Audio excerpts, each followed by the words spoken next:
5 April रविवारचा दिवस आणि आंबेडकर माध्यमिक समाज आंबेडकरी माध्यमिक परिषदेचं पहिलं सत्र अतिशय वैचारिक अशा पद्धतीनं संपन्न झालं. विचाराची भूक भागवत भागवतच पोटाला देखील आधार थोडा झालेला आहे. पण हा पोटाला झालेला आधार त्याचा झोपेत रूपांतर होऊ नये एवढी या ठिकाणी पहिल्यांदा सूचना करतोय. कारण सोलापूरचं ऊन आहे.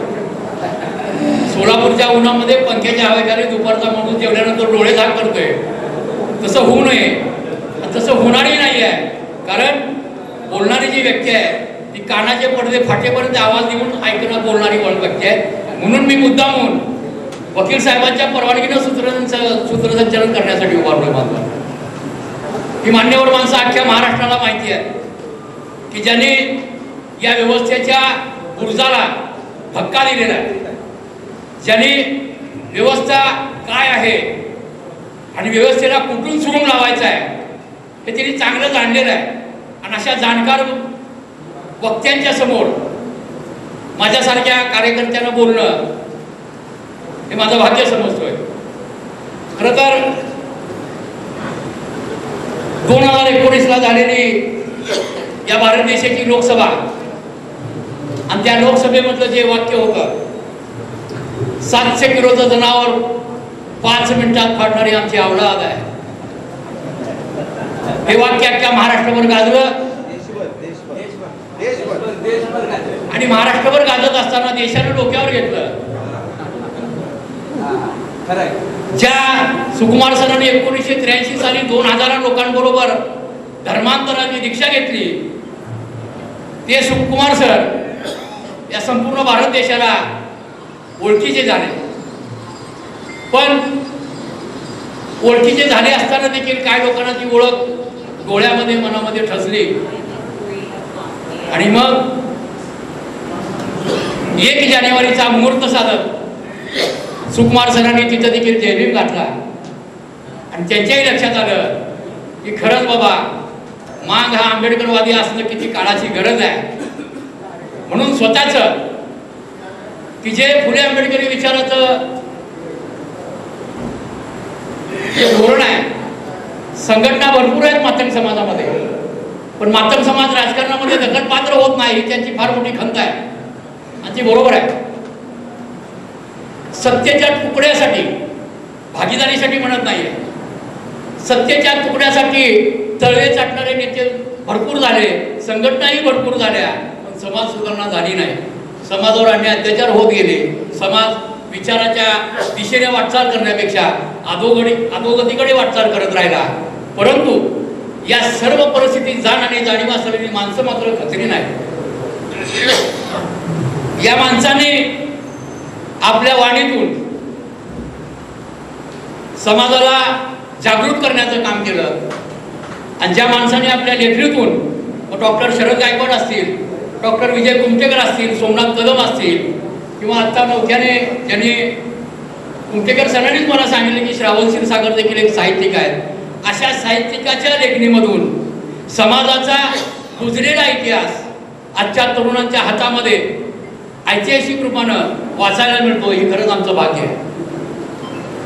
ज्यांना इतिहास म्हणजे काय फक्त पुस्तकी इतिहास माहिती होता, चळवळीचा इतिहास माहीत नव्हता, तो इतिहास सांगण्याचं काम ज्या साहित्यिकाने केलं, ज्या वक्त्याने केलं, अशा खरड्या वक्त्यामध्ये आज देखील ज्यांना संपूर्ण महाराष्ट्रामध्ये आत्ता आंबेडकर जयंती उत्सवाच्या मंडळाच्या कार्यकर्त्यांच्या उत्साहातून लक्षात आलं की माणसं हेरून काम करतात. जसं या ठिकाणी कामगार जे जनराव साहेब आहेत, एखादा अधिकारी त्रास करत असतो त्याला हेरून टार्गेट करायचं हे त्यांना चांगलं माहिती आहे आणि कामगाराला न्याय मिळवून द्यायचं.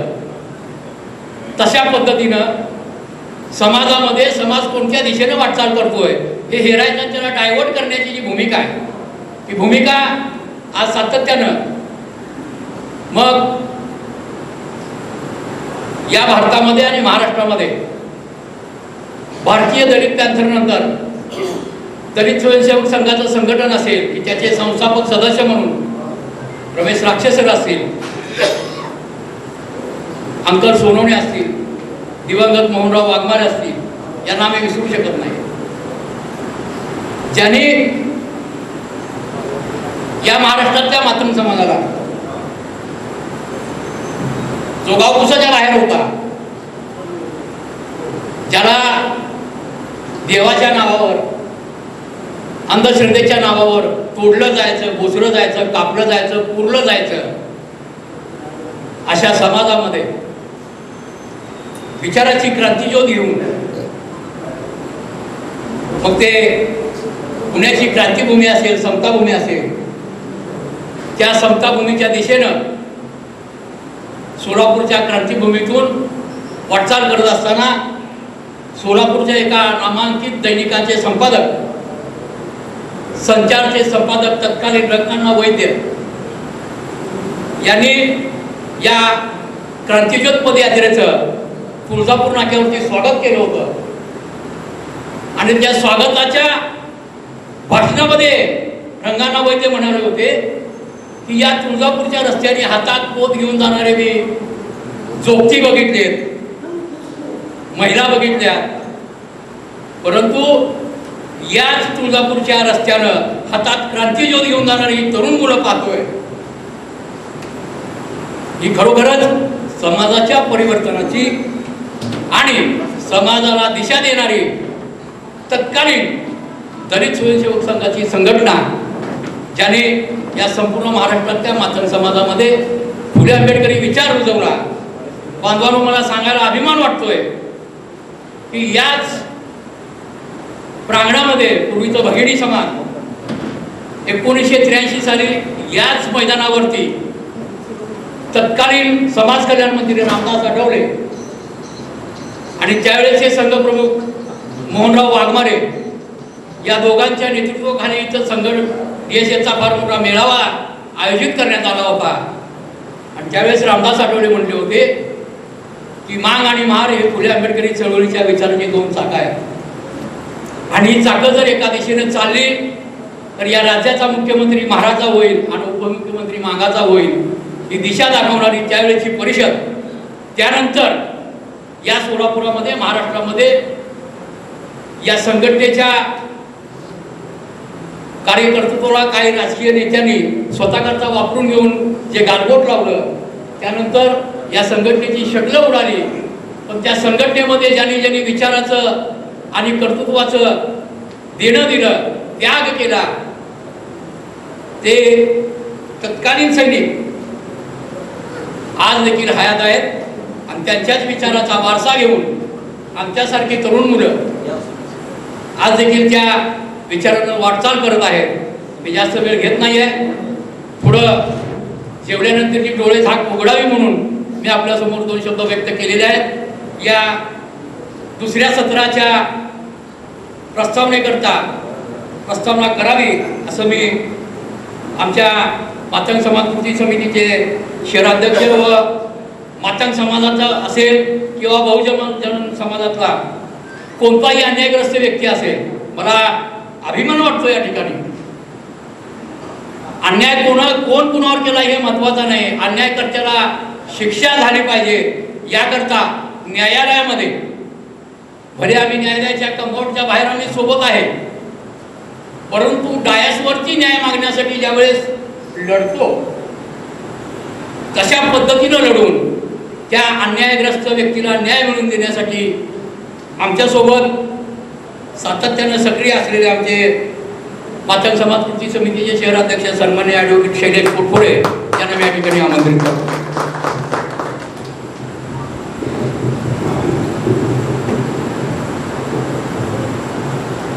सर्वप्रथम सर्व महापुरुषांना अभिवादन करतो. आज मातंग समाज कृती समितीतर्फे आंबेडकरी मातंग परिषद 2026 ही आयोजित केलेली आहे.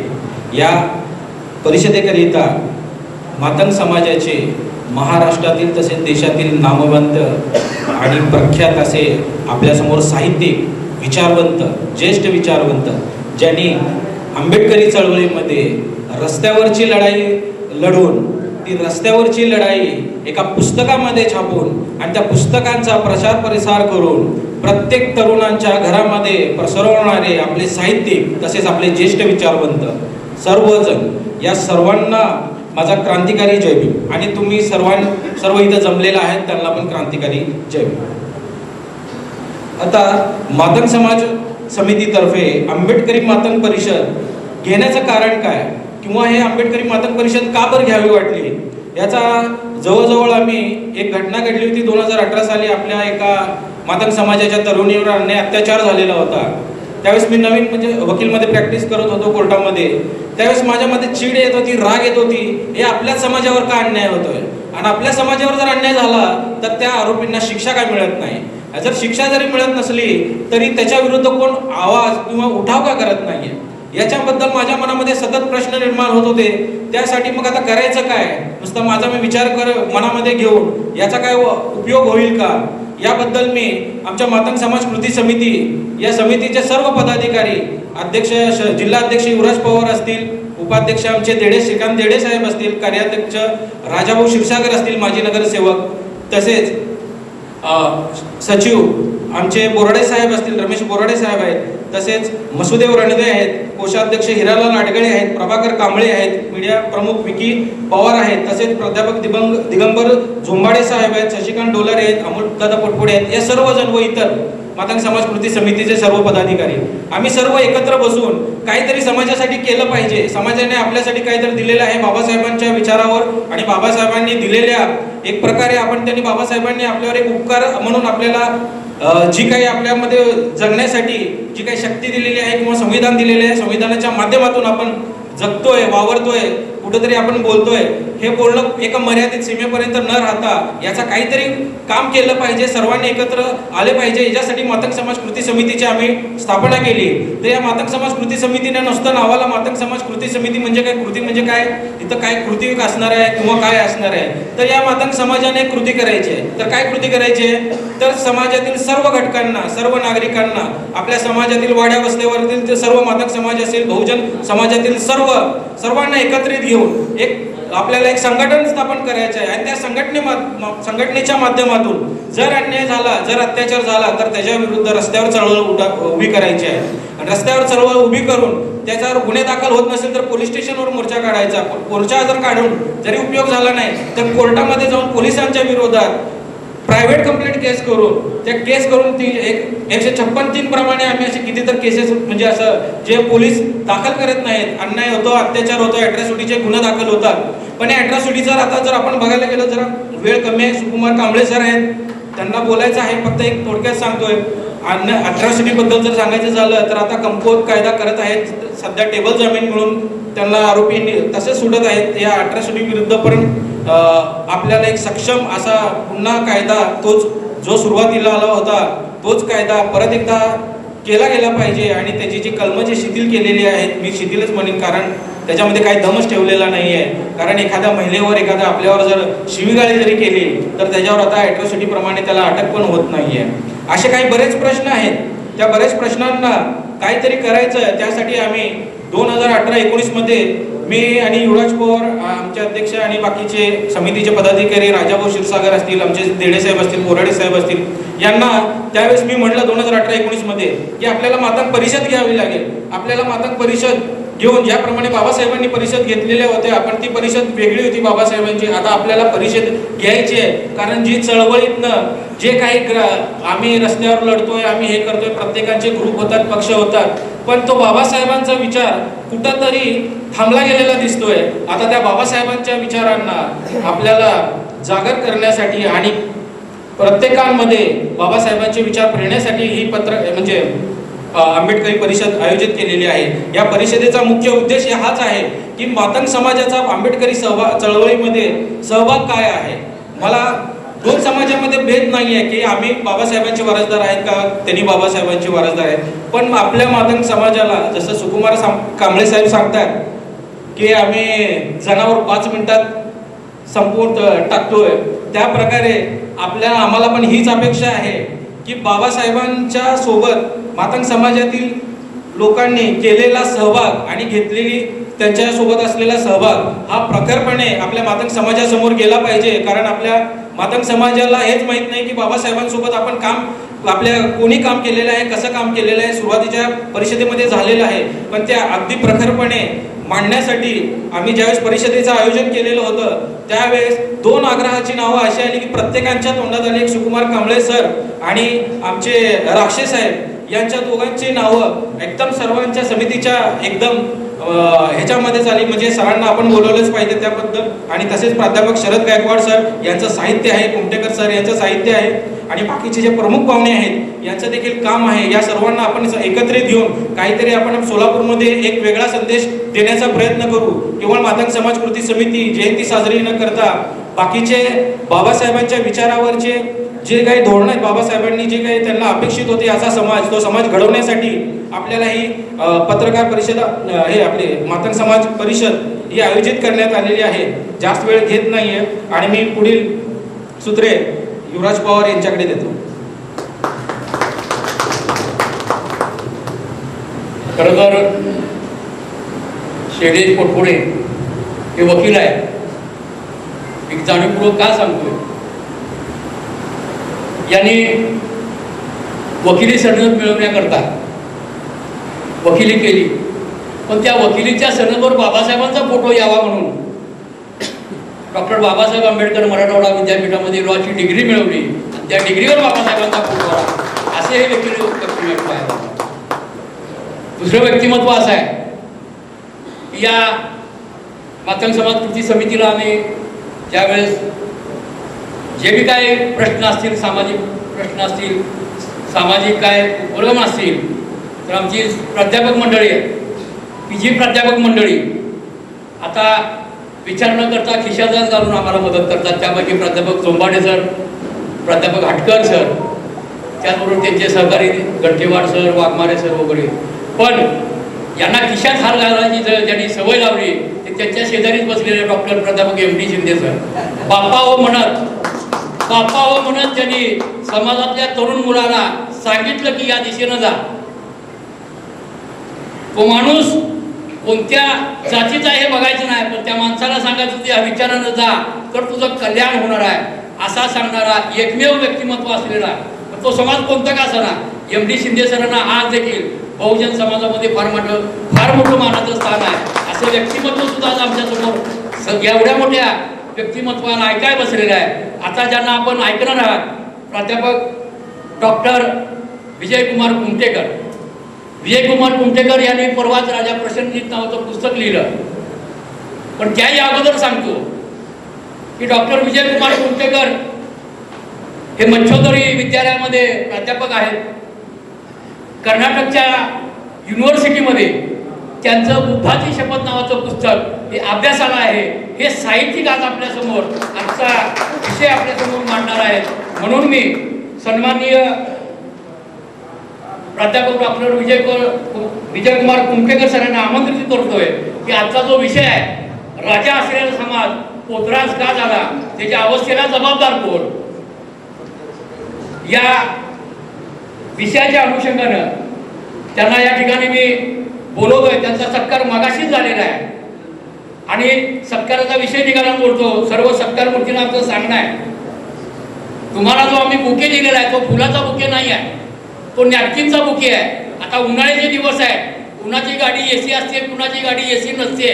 जाताना घाम पुसत जाण्यापेक्षा सोलापूरचा रुमाल हातात असावा की रुमाल हातात घेतलेला तो सोलापूरची आठवण व्हावी म्हणून तो नॅपकिन बुके दिलेला आहे. तर तो बुके आपण घेऊन जावा.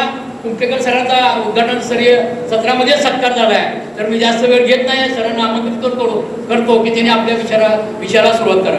थोडा विचार करूया. अशोकराव त्याच्यामध्ये वेळ घालवले. वैदिक परंपरेच्या विरोधामध्ये,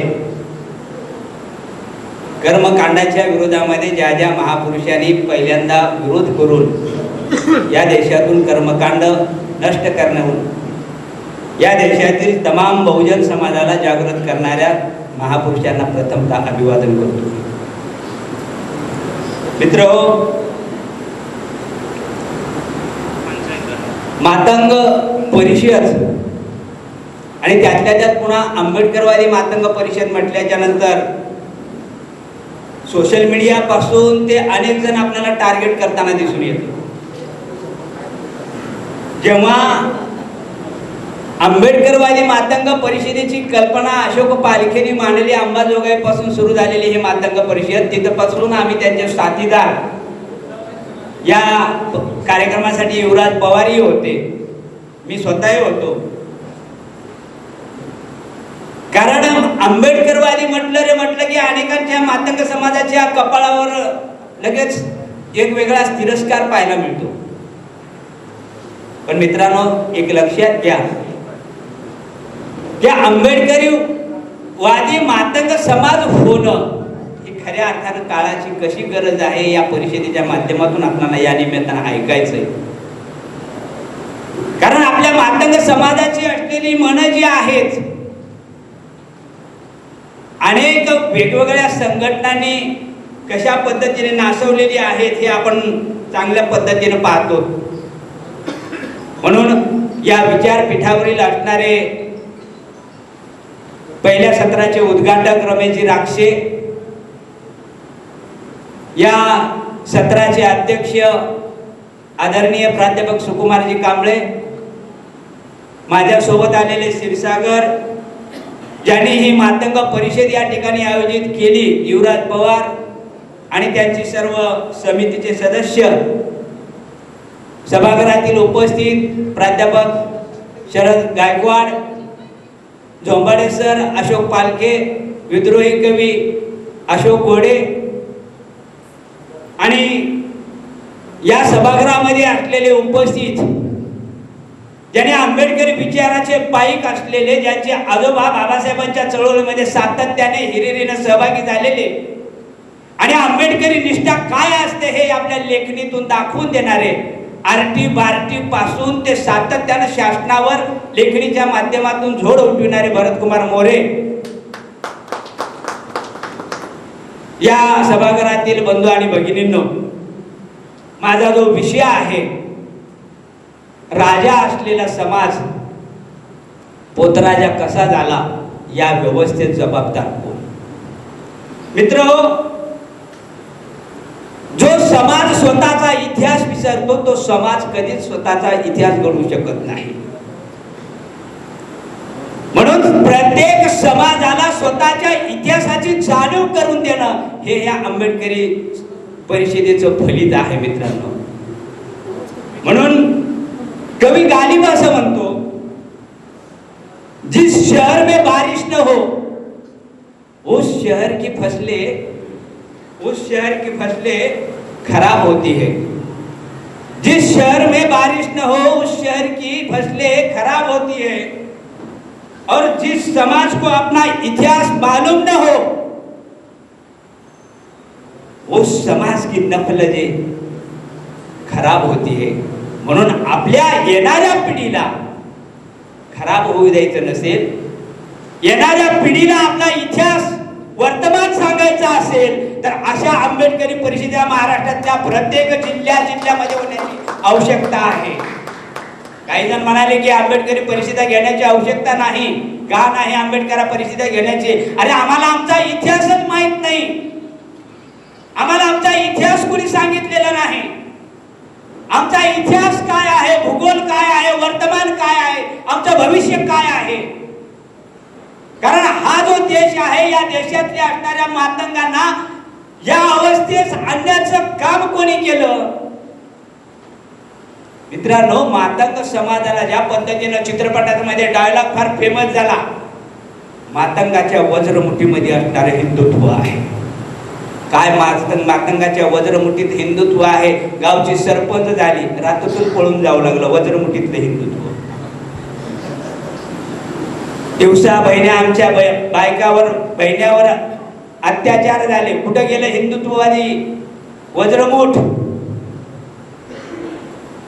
आणि आता तर सध्याच्या परिस्थितीमध्ये या मार्च एप्रिल महिन्यामध्ये आमचं हिंदुत्व पाहायचं असेल तर चला मांगीर बाबाच्या शेंद्र्याच्या यात्रेमध्ये पहा, मांगाच्या अंगामध्ये किती येतं.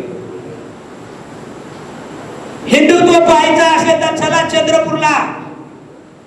लगेच चंद्रपुराला जाताना लगेच बाई म्हणते, इथून कधीच मला गोड चांद्याची वाट, इथून कधीच मला गोड चांद्याची वाट, तिथं आहे माझ्या त्या देवीचं नाव घेते लगेच कसं आहे तिचा थाट, म्हणजे तिचा थाट हिला इथून दिसू लागला. म्हणजे त्याचा पोतराज झालेला माणूस, खरं तर पोतुराज हा जो शब्द आहे मित्रांनो, मूळ शब्द पोतुराज तमिळ शब्द आहे. या भारतामध्ये आर्य आणि अनार्यांचा झालेला जो संघर्ष आहे त्या संघर्षामधला हा पोतुराज जेव्हा संघर्ष झाला तेव्हा संघर्ष जसा झाला तसा हा समाज दक्षिण भारतीय द्रविडियन असणारा मातंग समाज आहे. आम्हाला आमच्या समाजाचा इतिहास माहित नाही आणि द्रविडियन असणारा मातंग समाज, कर्मठ असणारा समाज, या देशातला प्रत्येक समाज स्वतःची भाषा बदलण्याचा प्रयत्न करतो. या देशातील प्रत्येक माणूस स्वतःच्या भाषेबरोबर दुसरी भाषा आत्मसात करण्याचा प्रयत्न करतो. दक्षिण भारतामध्ये दक्षिण भारतातला माणूस हिंदी सुद्धा देशाची राष्ट्रीय भाषा म्हणून स्वीकारताना दिसून येत नाही. द्रविडियन असणारा समाज, इंग्रजी भाषेवरच असणारं प्रभुत्व, पेरियार रामास्वामी आंबेडकरांनी त्या समाजाने स्वीकारलं आणि त्या समाजाने तिथं स्वीकारलेलं असल्यामुळं त्या समाजामध्ये फार मोठ्या प्रमाणामध्ये परिवर्तन झालेलं आपल्याला पाहायला मिळतं. म्हणून द्रविडियन समाज जो आहे हा दक्षिण भारतातून वर इकडे उत्तर भारतामध्ये सरकत आलेला समाज आणि हा पोतराज जो ज्या अवस्थेमध्ये झालेला आहे, खरं तर या देशाचा इतिहास जेव्हा आपण पाहतो तेव्हा असं दिसून येतं मित्र हो, या देशातले असणारे जे राजे आहेत, बुद्धकालीन असणारे राजे, या राजांमध्ये असणारे 7 असणारे राजे त्या काळामध्ये सुद्धा मातंग समाजाचे असलेले आपल्याला पाहायला दिसून येतात. म्हणून मित्र हो, महाराजा प्रसेनजित, बुद्धप्रिय राजा महाराजा प्रसेनजित नावाचं पुस्तक मातंग समाजाला माहीत व्हावं या हेतून मी स्वतः ते पुस्तक निर्माण केलेलं आहे. मित्र, जोपर्यंत तुम्ही तुमचा स्वतःचा इतिहास लोकांना सांगत नाही तोपर्यंत समाजाला तरी काय करणार आहे आम्ही कोण आहोत. आम्ही राजे असणारी माणसं भीक मागणारे कशी झालो? हा अतिशय गंभीर प्रश्न आहे सर. म्हणून शरद गायकवाड सांगत होते, या ठिकाणी लवजी साळवे आयोगाच्या समोर भीक मागे कशा पद्धतीने मागण्या घेऊन येत होती. आम्हाला भीक मागण्याची ही पद्धत का आली आमच्यामध्ये? आर्य आणि अनार्यांच्या झालेल्या लढाईमध्ये आम्ही पराभूत असणारी माणसं, आमच्यामध्ये हत्तीच्या बळासारखी असणारी ताकद आहे. सुकुमार कांबळे सरांच्या भाषेमध्ये मोठमोठे जनावर हातानं कापण्याची ताकद आमच्यामध्ये आहे. आम्हाला चाकूही लागत नाही. बघा आमचे पोतराज दातानाच रेड्याचं नरड सोडते. काय ताकद आहे पोतराजाच्या दातामध्ये.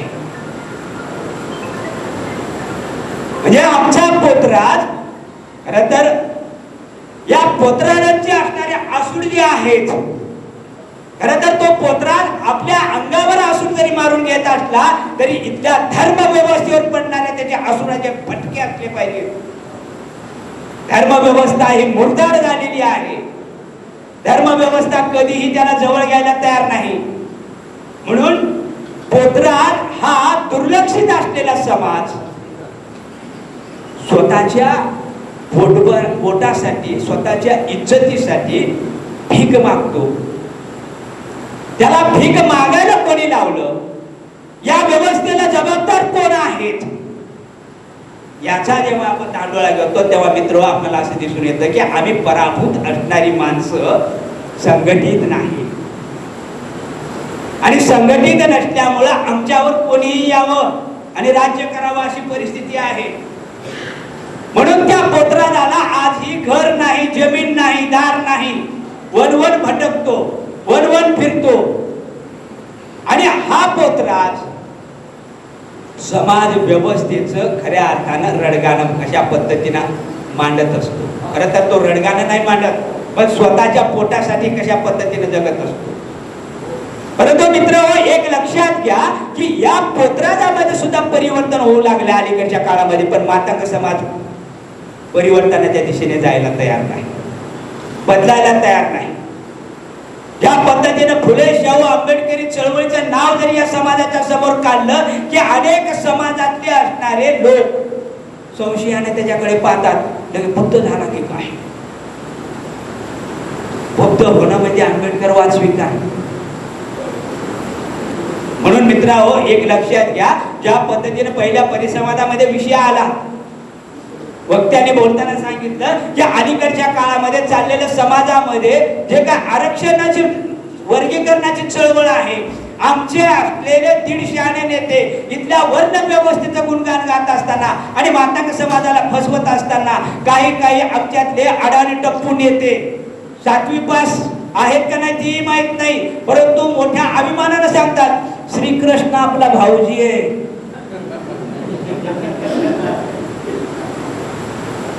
हिंदू तत्वज्ञानातून काढून शोधून काढलं, RSS हे दलाल धाडकव आहे ते. बघारी नोकरदार आहेत मित्रांनो. आपण या बिंडोक माणसाला डोक्यावर घेण्याचा प्रयत्न करतो. बीड जिल्ह्यामध्ये ज्या पद्धतीनं एकनाथ आव्हाडांनी जिजाने सुरू केलेल्या चळवळ, प्रत्येक आंबेडकर जयंतीला प्रत्येक मांगवाड्याच्या घरावर निळा झेंडा काढून स्वाभिमानाने जयंती साजरी करणारा बीड जिल्हा. म्हणजे आम्हाला आमच्यातला स्वाभिमान कधी येणार आहे? निळा झेंडा म्हटलं की आमच्या कपाळावर लगेच रेषा उमटतात. जय भीम म्हटलं की मी काय महार झालो का म्हणतो, आणि बुद्धाचं नाव काढल्यावर तर विचारायचं कामच नाही. म्हणजे आम्हाला पोत्राच आमच्या जवळचा वाटतो, पण बाबासाहेब दूरचा वाटायला लागतो. ही वस्तुस्थिती आहे मित्रांनो. आपल्या घरामध्ये डोकावून पहा, डोकामध्ये आपल्या घरामध्ये पहा, गजानन बाबा पिढी ओढतो, गांजा ओढतो, गणगण गणात बोलते बाबा म्हणत होते. काय म्हणत होते त्यालाच माहित. येऊ नकोस, मी तुझ्या पाठीशी आहे. मेलास तरी मी कसा मरतोस ते बघायला तयार आहे. बलात्कार झाला तरी कसा झाला, येऊ नकोस, पाठीशी आहे. बुवा बापू टापू खिसे कापू यांच्या नादाला लागल्यामुळे मातंग समाजाचा सत्यानाश झालेला आहे मित्रांनो. म्हणून यांना आपण दूर सारलं पाहिजे. आणि बाबासाहेबांच्या विचाराकडे जोपर्यंत मातंग समाज जाणार नाही तोपर्यंत मातंग समाजाची प्रगती कधीच होऊ शकणार नाही मित्रांनो. हे दगडावर. म्हणून पहिल्यांदा या मातंग परिषदेच्या माध्यमातून समाजाला आव्हान करतो की आपण बाबासाहेबांचा मूलमंत्र ध्यानात घ्या. बाबासाहेब अहमदनगरला म्हणाले मांगवाड्यामध्ये, महारवाड्यात बाबासाहेब म्हणाले नाहीत शिका, संघटित व्हा आणि संघर्ष करा.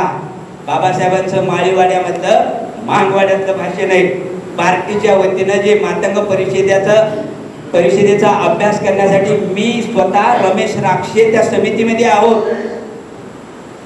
बाबासाहेबांनी जिथे जिथे मातंग परिषदा घेतलेल्या आहेत त्या मातंग परिषदेचा आम्ही अभ्यास करून पार्टीकडे पुस्तक सादर केलं, अहवाल आमचा सादर केला.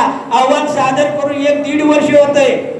पार्टीतले आपलेच असणारी माणसं त्या पुस्तकाकडे, पुस्तक नाही आलं पाहिजे कारण मांग हे आंबेडकरवादाकडे जाते म्हणून ते पुस्तक सुद्धा छापत नाही. हे आमचं दुर्दैव आहे. आमचेच अधिकारी, महार समाजाचा गजबी नावाचा माणूस मातंग समाजाच्या या परिषदेवर अभ्यास झाला पाहिजे, त्याचं चिंतन झालं पाहिजे. नव्या पिढीला मातंग परिषदा समजल्या पाहिजे. त्या मातंग परिषदेमध्ये कोण कोण माणसं होती, त्या परिषदेतल्या माणसाचा इतिहास काय होता. ज्या पद्धतीने युवराज पवारनी या ठिकाणी मातंग आंबेडकरवादी परिषदेचं आयोजन केलं, एकटे युवराज पवार या ठिकाणी परिषदेमध्ये सहभागी जरी असले तरी आपण सगळ्यांच्या नावाचा इतिहास कोणाला माहित आहे? कार्यकर्त्यांमधले 5-6 लोक माहित आहेत, बाकीच्या लोकांची नावं कोणाला माहित आहे? म्हणून पार्टीचा जाणीवपूर्वक हेतू होता मातंग परिषदा जिथे जिथे झालेल्या आहेत त्या परिषदा नव्याने पुढे आल्या पाहिजेत आणि त्यात आणण्याची जबाबदारी तुमच्यावर आहे. म्हणून पार्टीचे तज्ञ संशोधक म्हणून रमेश राक्षे, मी स्वतः त्या समितीमध्ये होतो. आम्ही आमचा अहवाल पार्टीला सादर करून 1.5 वर्ष झालं. साहेब आपले आहेत, आम्हाला अशा अपेक्षा होती निदान 14 एप्रिलला तरी ते पुस्तक बाहेर पडेल. मला वाटतं सभागृहामध्ये रमेश मोरे जर असतील तर, भरतकुमार मोरे जर असतील तर त्यांना माहित आहे, कारण आम्ही सोलापूरमध्ये आलो होतो. सोलापूरमध्ये 2 दिवस राहिलो. सोलापूरमध्ये भरत मोरेकडून अनेक माहिती घेतली. ज्या लसी जाधवचा असणारा मुलगा या ठिकाणी आहे, किरण जाधव कडून माहिती घेतली. लसी जाधव यांचं निधन, म्हणजे त्यांचं निधन होण्याच्या पूर्वी त्यांच्याशी जेव्हा संभाषण झालं, लेखक लसी जाधव दुसरे ते नाहीत, बाबासाहेबांसोबतची लसी जाधव नाही, त्यांच्याशी संभाषण झालं. त्यांच्या आत्मचरित्रामध्ये सुद्धा बाबासाहेब या सोलापूरच्या आठवणी आणि बाबासाहेबांच्या संदर्भामध्ये उल्लेख अनेक ठिकाणी आपल्याला पानापानामध्ये पाहायला मिळतो. मला वाटतं जवळजवळ 30-40 पानं त्या लसी जाधवांनी त्याच्यावर लिहिलेली आहेत. हा सगळाच इतिहास असेल किंवा आपले पंढरपूरचे दुसरे असणारे जोशाबाचे संपादक त्यांच्याकडून घेतलेली माहिती, म्हणजे विठाबाईच्या वडिलांची पाहिलेली आणि समाधी त्यांनी समाधी दाखवली, ज्याच्यावर टुकरू चोरू लागले. भाऊ फुलेची असणारी समाधी आम्हाला त्यांनी दाखवली की ही भाऊ फुलेची असणारी समाधी आहे, पुत्र बसलेले समाधीवर. म्हणजे दुर्लक्षित असणारा समाज, दुर्लक्षित असणारी माणसं आपल्याला कधी माहीत होणार आहेत मित्रांनो. म्हणून या माणसाचा इतिहास आपल्या समोर आला पाहिजे, या हेतून आम्ही जाणीवपूर्वक बार्टीने आमच्याकडे सोपवलेलं असलेलं काम अगदी वेळेमध्ये आम्ही बार्टीकडे सर्व लेखन प्रपंच आटोपून आम्हाला आम्ही त्यांना दिला. तरी ते बार्टीचं पुस्तक कमीत कमी समाज आमचा अशिक्षित गरीब असलेला समाज आहे, या समाजापुढे ते नव्याने यावं आणि नव्याने लोकांना माहीत झालं पाहिजे की मातंग समाज बाबासाहेबांच्या चळवळीमध्ये कधीपासून होता, ती माणसं कोण होती, त्या माणसाने काय काय हत्तीसारखं काम केलं हे समाजाला कळालं पाहिजे. या हेतूनं आम्ही सातत्यानं जवळजवळ महाराष्ट्र आणि कर्नाटकचा अर्धा भाग पिंजून काढला. आम्ही कर्नाटक मध्ये असणारे मातंग समाज, तिथल्या आजच्या मातंग समाजाच्या घेतलेल्या मुलाखती, त्या मुलाखतीमध्ये मातंग समाज कसा भरकटलेला आहे, म्हणजे ज्या मीरा कुमारच्या वडिलांना ते मातंग समाजाचे समजतात हे आम्हाला नव्यानच माहिती कर्नाटकमध्ये पाहायला मिळाली. ज्या विद्यापीठामध्ये माझं MA च्या अभ्यासक्रमाला असलेलं बुद्धाची शपथ नावाचं पुस्तक, त्या MA च्या अभ्यासक्रमामध्ये केवळ धारवाडला गेल्याच्या नंतर त्या पुस्तकामुळे आम्हाला विश्रामगृह मिळालं. त्या विद्यापीठामध्ये सांगावं लागलं की सर मी तोच लेखक आहे. तेव्हा त्याने आम्हाला विश्रामगृह दिलं. मित्र, सांगण्याचा तात्पर्य हा आहे की आमचा फार मोठा इतिहास आहे पण आम्हाला माहित नाही. तुझं आहे रे तुझं पाशी, बरी तू जागा बोललाशी, अशी आमची अवस्था झालेली आहे. म्हणून मित्रांनो, आपला इतिहास आपण नीटपणे या इतिहास परिषदेच्या माध्यमातून, मातंग आंबेडकरवादी परिषदेच्या माध्यमातून समजून घेतलं पाहिजे. कारण जोपर्यंत आपण समजून घेणार नाही तोपर्यंत आपल्याला काहीही कळणार नाही. म्हणून लक्षात घ्या की राजा असलेला समाज, पुत्रा, ज्या पद्धतीने आमचे 7 राजे बुद्धकालीन असणारे राजे आहेत, ज्या पद्धतीने महाराजा प्रसेनजीत एक समोर आणला. शरद गायकवाडांना मी सकाळी सांगताना म्हणालो की माझं दुसरं पुस्तक येते लवकरच येईल. मातंग कश्यपवर माझं पुस्तक दुसरं सुरू आहे. आम्हाला मातंग कश्यप सुद्धा समजला पाहिजे, ज्या मातंग कश्यपने चीनला बौद्ध धर्माकडे घेऊन जाण्याचं काम केलं. तो मातंग कश्यप जेव्हा कांबळे सर बुद्धप्रिय राजा महाराजा प्रसेनजी जेव्हा मी प्रकाशित पुस्तक केलं तेव्हा अनेक महाराष्ट्रातील महाराजच्या ज्येष्ठ साहित्यिकांचे मला फोन आले. ते म्हणाले की तुला बुद्धप्रिय मातंग राजा दिसला, एखादा महाराजा दिसला नाही का? मी त्यांना उत्तर असं दिलं, तुम्ही 56चे धर्मांतरित आहात, आम्ही बुद्ध काळातले बौद्ध आणि आमचा इतिहास हा प्राचीन इतिहास आहे. महाराणी गद्दारी केली, इतिहासामध्ये तोडफोड कशी करायची, बामणांनी पहिल्यांदा इतिहासाची तोडफोड केली. कालांतराने महाराणी सुद्धा गद्दारी आमच्यासोबत करण्याचा प्रयत्न केला. महाराजी पोटजातच मांगाला दाखवली. अरे महार कुठे, मांग कुठे, वेगवेगळं आजारी असलं, काही जण असं म्हणते की आम्ही एकच आहोत, पण एक जरी असलं तरी आमच्या रूढी परंपरा एक जरी असल्या तरी मात्र आम्हाला आमच्या बाबासाहेबांच्या विचाराकडे जायचं मित्रांनो, हे पहिल्यांदा लक्षात घ्या. आंबेडकरीवादी व्हायचंय आम्हाला, शिक्षणाकडे जायचं. ज्या समाजामध्ये शिक्षणच नाही, म्हणजे आरक्षण मागतंय आता आणि शिक्षणाचा नाही पता, अशी आमची अवस्था झालेली आहे. म्हणजे आम्हाला शिक्षण पहिल्यांदा आत्मसात करायचंय. आम्हाला आमचा या समाजामधला नवा राजा बनायचा आहे. समाज व्यवस्थेमध्ये नवा राजा बनायचा असेल, ज्या पद्धतीनं नुसती आरटीची स्थापना झाली की सोलापूर, मला वाटतं सातारा सांगलीकडची एक मुलगी UPSC पास झाली, लगेच आमचे बांडगुळ आरटीचं फलित बातम्या फेसबुकवर. मालेगावची मुलगी, म्हणजे ज्या आरटीचं दार सुद्धा त्या पोरीनं पाहिलं नाही, आणि आमचे बांडगुळ फेसबुकवर पोस्ट, आरटीचं पहिलं फलित. म्हणजे मातंग लिडरांच्या चळवळी फेसबुक आणि व्हॉट्सअप युनिव्हर्सिटीमध्ये बंदिस्त झालेले आहेत मित्रांनो.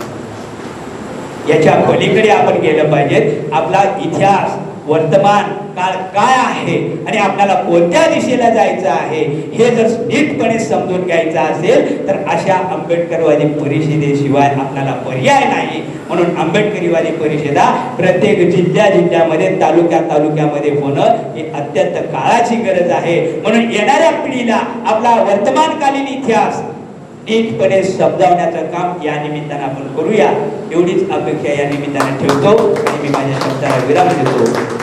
सप्रेम, जय भीम, जय भारत.